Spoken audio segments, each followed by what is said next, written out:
And so what we're doing here is the tax code is allowing investors to shelter some of the income that you're receiving from an oil and gas investment based on the fact that the oil well is being depleted.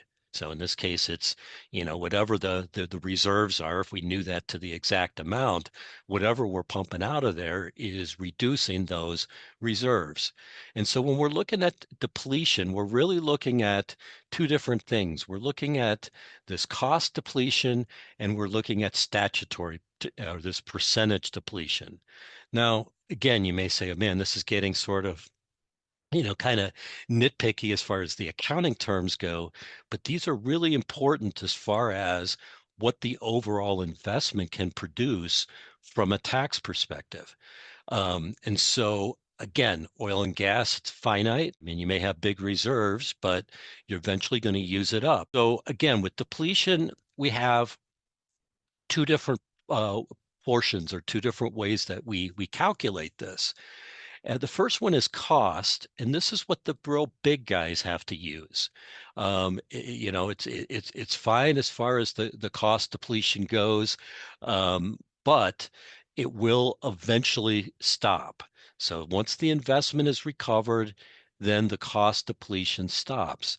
Whereas with the percentage depletion, so this is 15%, this continues for as long as the well produces income.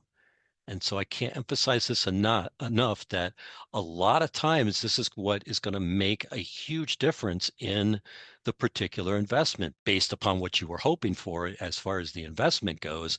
Now the depletion can continue and you can shelter 15% of that gross income from taxes with using depletion. So we really like this percentage depletion allowance.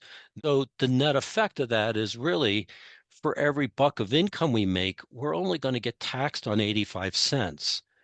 And so it gives us the shelter that permits us, and this is the code section, this IRC section 613, but this code section permits us to basically shelter some of this income.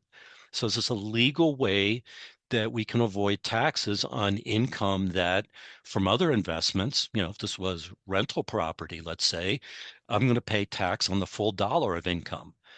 Less any expenses, of course, but there's no such thing as this depletion deduction that I'm getting here in example 3.